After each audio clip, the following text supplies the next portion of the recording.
There are less than 2 months before the primary election for the U.S. House District 1 seat. 11 candidates now vying for that position. This week, a public forum in Santa Rosa County offered voters an opportunity to question the candidates and learn more about their positions.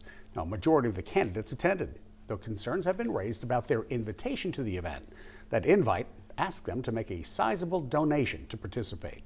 And Tanner Stewart joins us in the studio to explain why a state representative says the practice raises a bigger issue about the Republican Party of Santa Rosa County.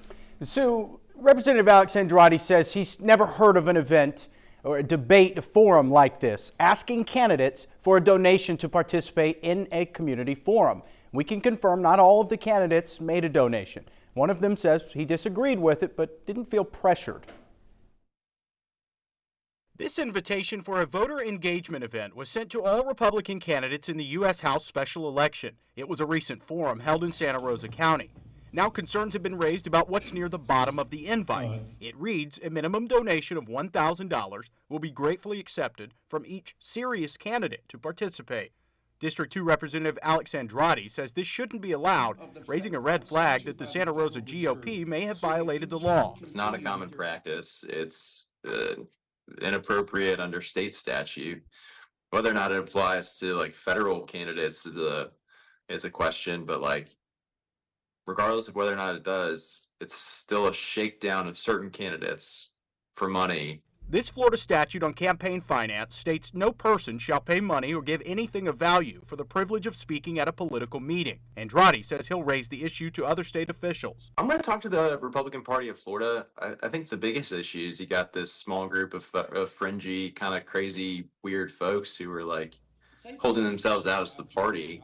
And I think it's a terrible representation for the party. I hope they give the money back to the candidates who they expected to pay. I reached out to the Santa Rosa GOP chairman Sharon Reagan this morning. She was unavailable in person and declined to comment.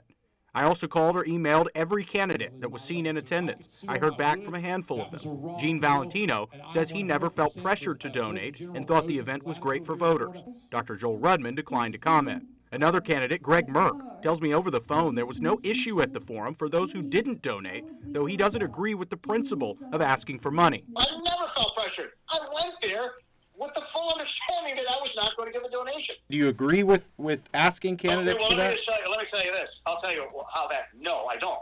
I showed up there with zero intention of giving a donation. And I'll tell you what, I'm not the only person that did not donate. I'm pretty sure that there were a number of other people. And oh, by the way, who did it turn away? Zero. I talked today with the Santa Rosa County Supervisor of Elections who confirmed the forum falls out of the scope of state campaign regulations. And I've contacted the Florida Division of Elections. I'm waiting to hear back on the policies surrounding federal campaign finance laws. In the studio, I'm Tanner Stewart.